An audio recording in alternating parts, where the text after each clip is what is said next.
नहाय खाए के साथ 4 दिवसीय छठ महापर्व शुरू। श्रद्धालु कल करेंगे घरना का अनुष्ठान। बाजारों में रौनक, घाटों की साफ सफाई अंतिम चरण में। घाटशिला विधानसभा चुनाव के प्रचार साथ 13 उम्मीदवार चुनावी मैदान में। प्रत्याशियों के बीच चुनाव चिन्ह का आवंटन, प्रचार और जनसंपर्क में तेजी। रांची में सैफ एथलेटिक्स चैंपियनशिप में खिलाड़ी दिखा रहे दम। उद्घाटन समारोह में मुख्यमंत्री समेत कई गणमान्य रहे मौजूद। भारत के नाम रहा पहला दिन। और जामताड़ा के नारायणपुर थाना क्षेत्र से 5 साइबर अपराधी गिरफ्तार। मोबाइल, फर्जी सिम समेत कई चीजें बरामद। जमशेदपुर से हथियार समेत 4 अपराधी पकड़ाए।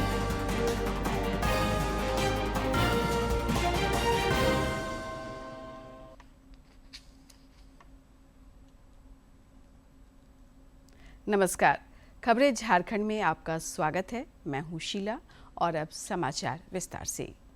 नहाय खाए के साथ लोक आस्था और सूर्य उपासना के 4 दिवसीय छठ महापर्व की आज से शुरुआत हुई।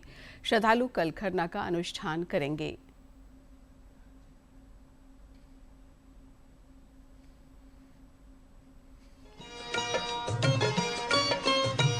सनातन धर्म का सबसे महत्वपूर्ण पर्व में से एक है छठ पूजा, जो भगवान सूर्य देव और उनकी बहन छठी मैया को समर्पित है। ये व्रत हिंदू धर्म के सभी पर्वों में से सबसे कठिन व्रतों में से एक माना जाता है। 4 दिनों तक चलने वाले इस व्रत की सबसे बड़ी खासियत ये है कि इसमें व्रती महिलाएं पूरे 36 घंटे तक निर्जला उपवास रखती हैं। इस दौरान व्रती बिना अन्न और जल ग्रहण किए सूर्य देव को 2 बार अर्घ्य देते हैं। छठ पर्व की शुरुआत नहाय खाए से होती है, जिसमें व्रती स्नान करने के बाद शुद्धता के साथ इस पर्व की शुरुआत करती हैं। इस दिन सादा और सात्विक भोजन किया जाता है। इसके अगले दिन खरना होता है। खरना के दिन व्रती पूरे दिन निर्जला उपवास रखती हैं। शाम को मिट्टी के चूल्हे पर आम की लकड़ी से खाना बनाकर पूजा की जाती है। गुड़ की खीर, जिसे रसियाव भी कहते हैं, और घी से बनी रोटी का प्रसाद तैयार किया जाता है। सूर्यदेव की पूजा अर्चना के बाद यह महाप्रसाद सबसे पहले खुद व्रती ग्रहण करती है। उसके बाद परिवार और आस-पास में बांटा जाता है। इसके बाद आता है तीसरा दिन, जो छठ पूजा का सबसे भावनात्मक और महत्वपूर्ण दिन होता है। तीसरे दिन व्रती महिलाएं नदी या तालाब में खड़ी होकर डूबते सूर्य को अर्घ्य देती हैं। सूर्य देव को दूध और जल अर्पित किया जाता है और छठी मैया की पूजा की जाती है। छठ पूजा के चौथे दिन यानी अंतिम दिन उगते हुए सूर्य को अर्घ्य दिया जाता है। व्रती महिलाएं सूर्योदय के समय जल में डुबकी लगाकर सूर्य को अर्घ्य देती हैं और अपने परिवार की सुख समृद्धि, संतान की दीर्घ आयु और जीवन में ऊर्जा की कामना करती है। इसी के साथ 36 घंटे का कठिन निर्जला उपवास खत्म होता है और छठ महापर्व संपन्न होता है। इस बार छठ पर्व 25 अक्टूबर यानी शनिवार से शुरू होकर 28 अक्टूबर यानी मंगलवार तक चलेगा। इस दौरान पहला दिन 25 अक्टूबर नहाय खाए, दूसरा दिन 26 अक्टूबर खरना, तीसरा दिन 27 अक्टूबर संध्या अर्घ्य और चौथा दिन 28 अक्टूबर उषा अर्घ्य और पारण। आस्था, विश्वास और श्रद्धा का ये महापर्व लोक संस्कृति और प्रकृति से भी गहनता से जुड़ा हुआ है। भगवान सूर्य को अर्घ्य देने और पूजा अर्चना से जहाँ रोग कष्ट मिट जाते हैं और निसंतान को संतान सुख प्राप्त होता है, वहीं सूर्य की आराधना इस बात का प्रतीक भी है कि कृषि और जीवन दोनों सौर ऊर्जा पर निर्भर हैं। साथ ही स्वच्छ जल स्रोतों का उपयोग यह दर्शाता है कि स्वच्छ जल और पर्यावरण संरक्षण हमारी कृषि परंपरा का मूल हिस्सा है। Bureau report, DD news.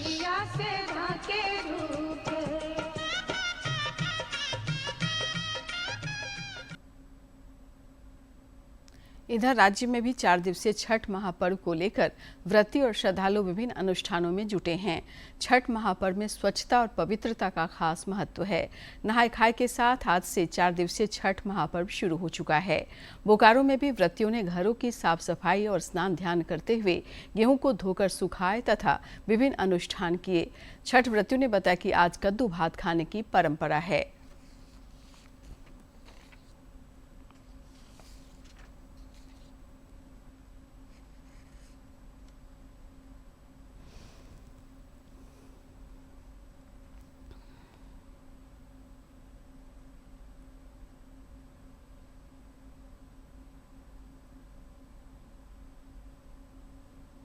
का पहला दिन आज के दिन हम सभी व्रती नहाकर लौकी और भात बनाते हैं। आज इसी को खाया जाता है और इसके साथ साथ हम लोग नहाने के बाद गेहूं धोकर के उसे सुखाते हैं।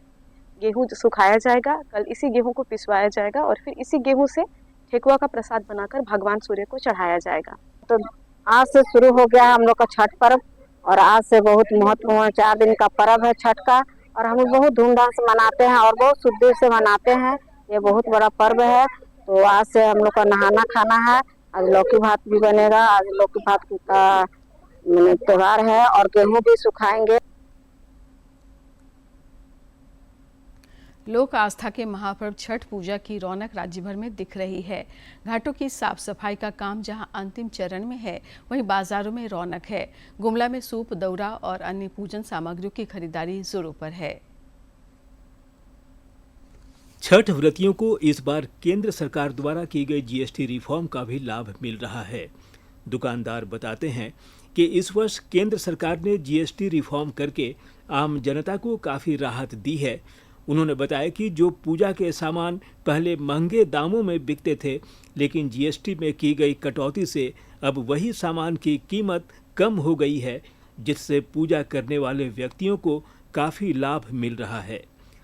उन्होंने बताया कि पहले घी के दाम काफ़ी अत्यधिक होते थे, लेकिन इस वर्ष जीएसटी रिफॉर्म के बाद घी के दामों में काफ़ी कमी हुई है। वहीं छठ पूजा के दौरान सामाजिक समरसता भी देखी जा रही है। गुमला में लंबे समय से मुस्लिम समुदाय के द्वारा सूप एवं अन्य सामग्रियों की बिक्री की जाती रही है। सूप बेचने वाले व्यक्ति ने बताया कि पिताजी एवं दादाजी के समय से छठ पूजा के समय सूप आदि की बिक्री की जा रही है। छठ पूजा को लेकर करके हर वर्ष हम लोग लागत मूल्य पर पूजन सामग्री छठ व्रतियों को उपलब्ध कराते हैं और इस बार केंद्र सरकार के द्वारा जो जीएसटी में कम किया गया है, उसको लेकर के पूजन सामग्री के खासकर छठ पूजा के जैसे त्योहार जो शुद्धता के साथ मनाया जाता है, उसमें जो शुद्ध घी लगता है, जीएसटी को लेकर के शुद्ध घी के रेट में भी काफी गिरावट आई है, जिसको लेकर के और भी कई सामानों में गिरावट आई है, जिसको लेकर के छठ व्रतियों के साथ साथ हम व्यापारियों को भी काफी फायदा हो रहा है। केंद्र सरकार द्वारा जीएसटी में की गई कटौती के कारण पूजा सामग्रियों का निःशुल्क वितरण करने वाले समितियों को भी काफी राहत दी है। छठ पूजा के मौके पर पूजा करने वाले लोगों के बीच निःशुल्क गेहूं वितरण कर रहे समिति के सदस्यों ने बताया कि उनके द्वारा व्रतियों के बीच गेहूं का वितरण किया जाता है। इस वर्ष तकरीबन 11 क्विंटल गेहूं का वितरण किया जाना है। पहले जीएसटी के कारण लागत अधिक होती थी, लेकिन जीएसटी में की गई कटौती से अब उन्हें काफ़ी लाभ मिल रहा है।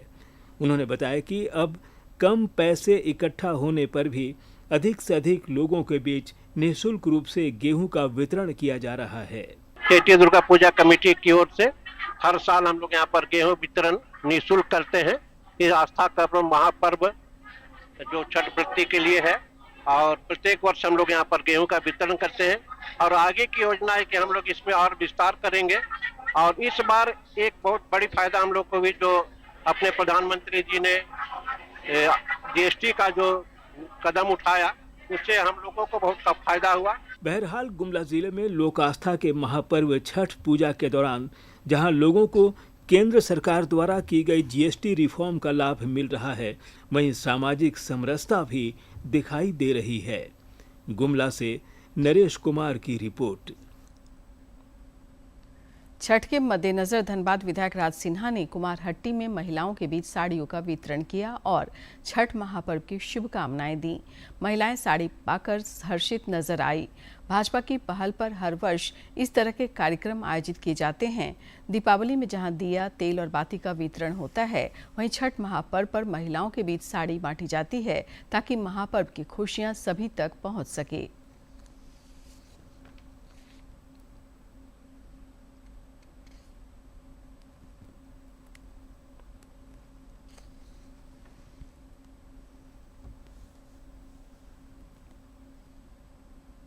हर वर्ष हम जरूरतमंद छठ व्रती माता बहन है उनको साड़ी वितरण करते हैं। कल भी कई जगह किया, आज भी कई जगह करना है। तो आज के कार्यक्रम की शुरुआत या कुम्हारपट्टी में जो यहाँ जरूरतमंद यहाँ पर है काफ़ी माता बहन है, इन लोगों को साड़ी वितरण का कार्यक्रम आज करना है।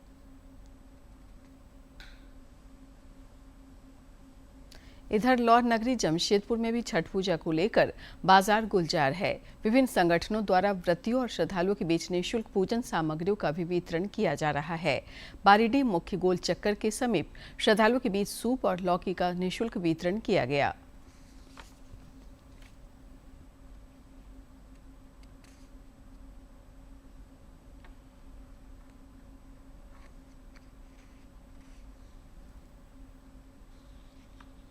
लोग बारीडीह गोल चक्कर जो स्टेट बैंक का समीप हम लोग लौकी और सूप का वितरण का स्टॉल लगाए हैं और इसमें लगाए हैं कि जिन मैंने जो असमर्थ लोग हैं उनको हम लोग लाभ पहुंचाने के लिए या वितरण करने के लिए स्टॉल लगाया गया है। संताल परगना में भी सूर्य उपासना और लोक आस्था के महापर्व की छटा दिखने लगी है। बाजारों में जहां रौनक है, वहीं छठ घाटों की साफ सफाई का काम भी अंतिम चरण में है। दुमका में उपायुक्त अभिजीत सिन्हा के निर्देश पर अधिकारियों ने नगर परिषद की टीम के साथ घाटों का जायजा लिया और जरूरी निर्देश तथा सुझाव दिए। जिला परिवहन पदाधिकारी मृत्युंजय कुमार ने श्रद्धालुओं की सेवा, सुविधा और सुरक्षा पर जोर दिया। साथ ही छठ पूजा के सफल आयोजन में सभी से सहयोग की अपील की।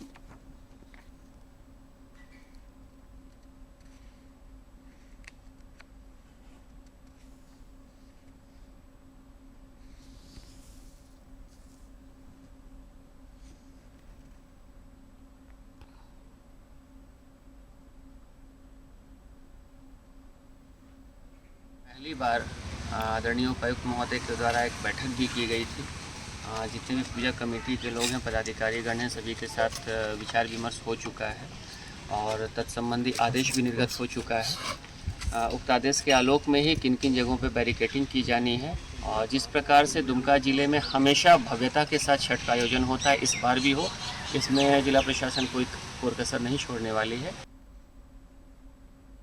लौह नगरी जमशेदपुर में कल भगवान चित्रगुप्त की प्रतिमाओं का विसर्जन स्वर्ण रेखा नदी घाट पर किया गया। विसर्जन शोभा यात्रा में बड़ी संख्या में श्रद्धालु शामिल हुए। लौह नगरी में लगभग 20 स्थानों पर इस बार चित्रगुप्त पूजा का आयोजन हुआ।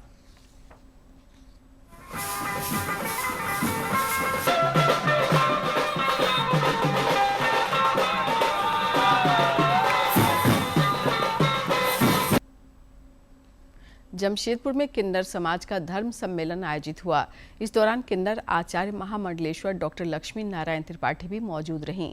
शोभा यात्रा विष्णुपुर राम मंदिर प्रांगण से माइकल जॉन ऑडिटोरियम तक निकाली गई। मौके पर किन्नर आचार्य महामंडलेश्वर ने सभी को धन, धान्य, सुख और खुश रहने का आशीर्वाद दिया। धर्म सम्मेलन का आयोजन जूना अखाड़ा और किन्नर अखाड़ा द्वारा संयुक्त रूप से किया गया।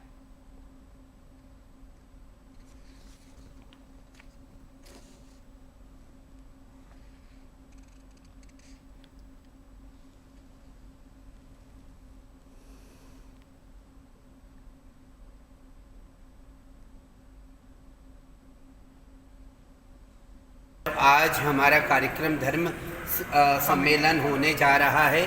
अमरजीत जी जो हमारे अखाड़े की हैं, है ना, जमशेदपुर क्षेत्र और रांची क्षेत्र का प्रमुख इनको बनाया गया है हमारे अखाड़े के तरफ से और ये इनके लीडरशिप के अंदर हम ये कार्यक्रम कर रहे हो और अनेक, चाहे बजरंग दल हो, हिंदू विश्व हिंदू परिषद हो, युवा वाहिनी हो, महिलाओं का संगठन हो, नारी शक्तियों का संगठन हो, सारे संगठन एक साथ मिलकर हम ये कार्यक्रम कर रहे हैं। घाटशिला विधानसभा उपचुनाव का चुनावी परिदृश्य साफ हो गया है।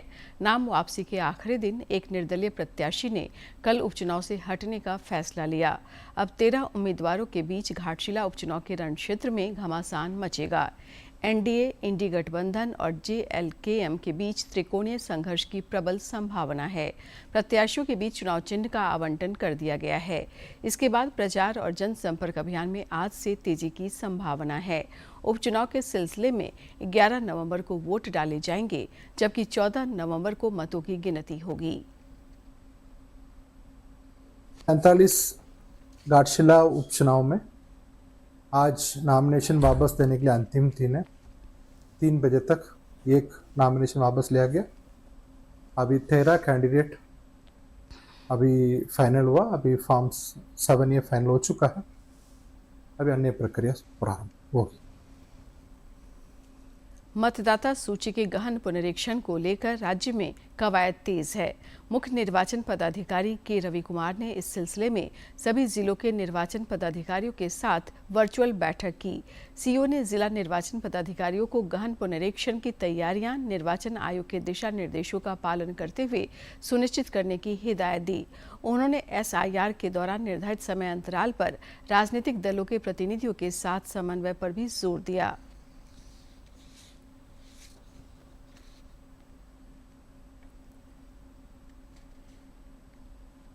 कल परसों 2 दिन दिल्ली में सीईओ का कॉन्फ्रेंस हुई थी एसआईआर का लेकर। उसका संबंधित कितना निर्देश प्राप्त हुआ, उसमें सभी जिला का डिस्ट्रिक्ट इलेक्शन ऑफिसर, सभी ईआरओ एआरओ से चर्चा की गई थी। इसमें महत्वपूर्ण बिंदु यही है, कमीशन का निर्देश है वो वोटर का परेशानी बहुत ही कम होना चाहिए। इसलिए एग्जिस्टिंग वोटर का अपने 2003 का वोटर में मैपिंग करते हुए उनका वंशज का भी कोई वोटर में उसका भी मैप करने के लिए निर्देश है। रांची में चल रहे सैफ एथलेटिक्स चैंपियनशिप का आज दूसरा दिन है। प्रतियोगिता में भारत समेत 6 देशों के एथलीट दम दिखा रहे हैं।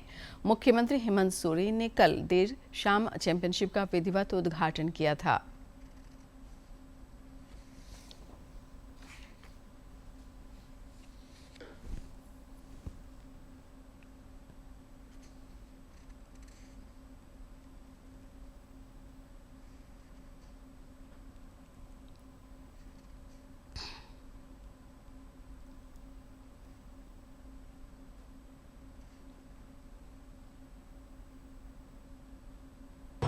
झारखंड प्रदेश खेल के प्रति यहाँ के नौजवानों का समर्पण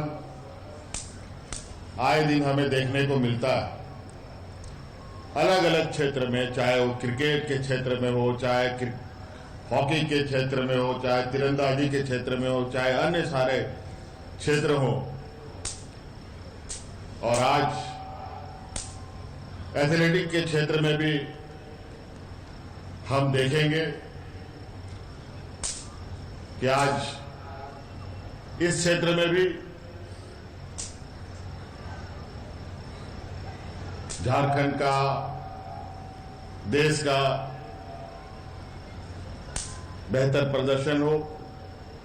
वैसे तो सभी जो आए यहाँ देश, उन सभी खिलाड़ी अपने आप में एक अलग उत्साह उमंग के साथ यहाँ आए हैं।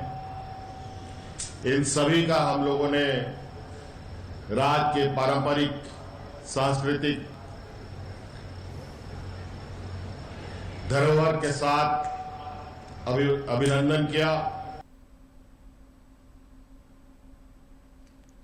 इधर विधि व्यवस्था को लेकर पुलिस महानिरीक्षक अभियान माइकल राज एस की अध्यक्षता में उच्च स्तरीय बैठक हुई। वर्चुअल माध्यम से आयोजित इस बैठक में नक्सल और संगठित अपराध के खिलाफ रणनीति पर मंथन हुआ। पुलिस महानिरीक्षक अभियान ने अपराध नियंत्रण को लेकर कई निर्देश दिए। उन्होंने संगठित आपराधिक गिरोह के सरगना और उनके सदस्यों द्वारा अवैध रूप से अर्जित की गई संपत्ति के संबंध में वांछित कार्रवाई करने के निर्देश दिए।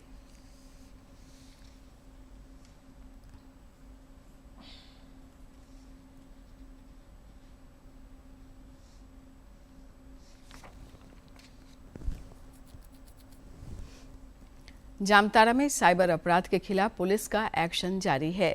जिले के नारायणपुर थाना क्षेत्र से 5 साइबर अपराधी गिरफ्तार किए गए हैं। पुलिस अधीक्षक राजकुमार मेहता ने बताया कि इन अपराधियों के पास से मोबाइल और फर्जी सिम कार्ड समेत कई चीजें बरामद की गई हैं। ये अपराधी झारखंड के अलावा पश्चिम बंगाल और बिहार में भी साइबर ठगी में सक्रिय थे।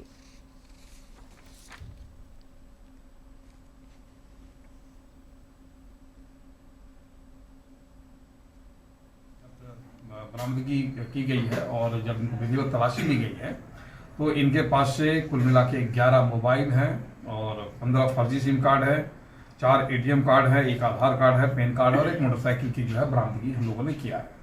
इनसे पूछताछ करने पर इन्होंने बताया कि साइबर अपराध में खास करके एटीएम कार्ड के बंद होने और नया कार्ड खुलवाने के नाम पर जो है ये ठगी करते थे और इनके द्वारा जो है इनको एपीके भी डाउनलोड करवाया जाता था और जिसके माध्यम से लोग साइबर अपराध करते थे। जमशेदपुर में संगठित अपराध के खिलाफ पुलिस को बड़ी कामयाबी मिली है। गोविंदपुर थाना क्षेत्र से एक गिरोह के 4 सदस्य पकड़े गए हैं। नगर पुलिस अधीक्षक कुमार शिवाशीष ने बताया कि इन अपराधियों के पास से देशी पिस्टल और कारतूस बरामद किए गए हैं।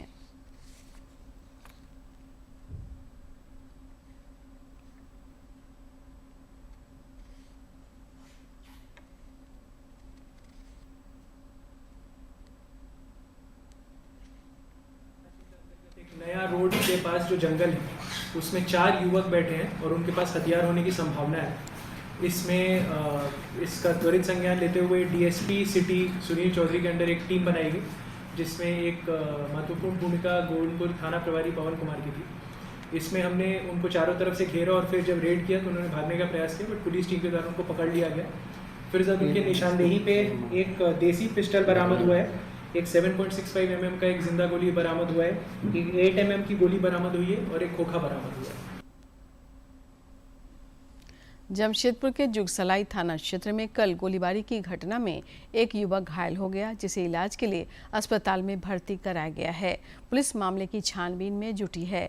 बताया जा रहा है कि अज्ञात अपराधियों ने युवक पर जुगसलाई फाटक के समीप गोलीबारी की। जख्मी हालत में स्थानीय लोगों ने उसे अस्पताल पहुंचाया।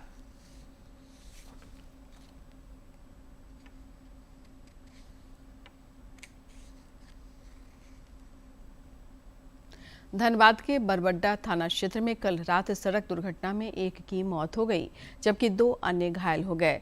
बरबड्डा थाना क्षेत्र अंतर्गत 8 लेन सर्विस रोड स्थित एक निजी अस्पताल के समीप 2 मोटरसाइकिलों के बीच जोरदार टक्कर हो गई जिसमें एक व्यक्ति की मौत हो गई। घटना से आक्रोशित लोगों ने अस्पताल में जमकर तोड़फोड़ की और कथित तौर पर चिकित्सकों के साथ दुर्व्यवहार किया। सूचना पर पुलिस पहुंची और किसी तरह लोगों को शांत कराया गया।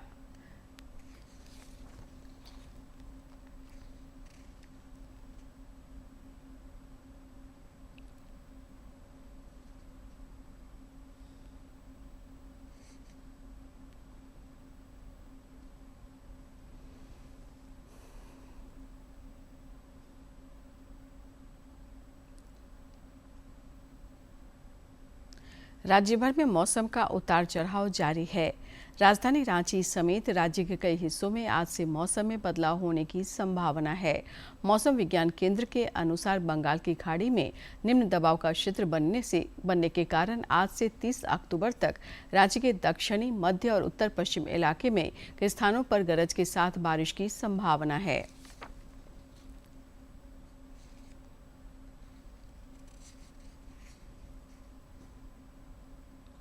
प्रधानमंत्री नरेंद्र मोदी कल सवेरे 11 बजे आकाशवाणी पर मन की बात कार्यक्रम में देश विदेश के लोगों के साथ अपने विचार साझा करेंगे। मन की बात कार्यक्रम का प्रसारण दूरदर्शन और आकाशवाणी के सभी नेटवर्क पर होगा। राज्य के लोगों को भी इस मासिक कार्यक्रम का हर महीने बेसब्री से इंतजार रहता है। मन की बात कार्यक्रम में कई जन आंदोलनों का वाहक रहा है। मन की बात है जन जन की, संघर्षों के कुछ किस्से, कहानी कुछ सफलताओं की, अनकही विरासत की, उम्मीदें नए भारत की। महीने के आखिरी रविवार का रहता है इंतजार तक। मलयाचल के आंचल से विंध्याचल के आंगन तक, ब्रह्मपुत्र के घाट से हिमालय के विस्तार तक होती है मन की बात प्रधानमंत्री के साथ। तो सुनिए इस महीने 26 अक्टूबर सुबह 11 बजे मन की बात आकाशवाणी और दूरदर्शन के सभी चैनलों पर और प्रसार भारती के OTT प्लेटफॉर्म वेव्स पर सजीव प्रसारण लाइव स्ट्रीमिंग के माध्यम से। आप भी माननीय प्रधानमंत्री के मन की बात का हिस्सा बन सकते हैं। इसके लिए आप अपने सुझाव post box number 111 Akashvani Delhi पर भेज सकते हैं या फिर नमो ऐप या माई गॉव के ओपन फोरम में पोस्ट कर सकते हैं। तो याद रखें, रविवार 26 अक्टूबर सुबह 11 बजे मन की बात।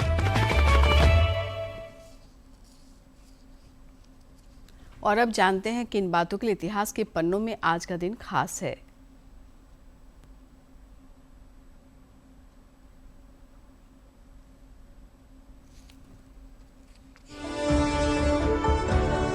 पच्चीस अक्टूबर साल 1988 से विश्व पोलियो दिवस मनाने की शुरुआत हुई।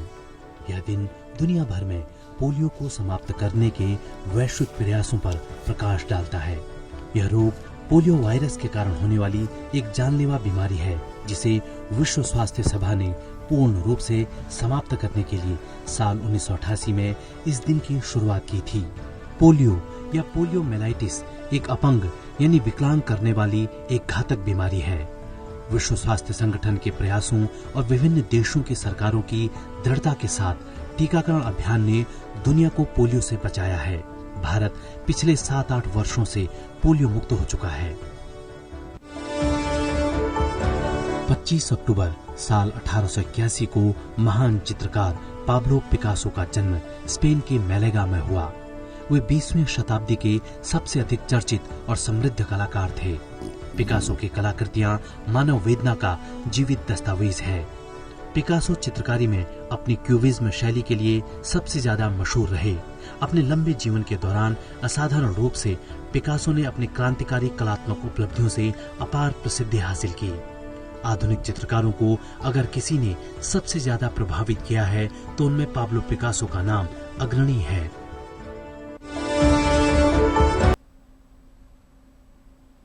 अंत में मुख्य समाचार एक बार फिर।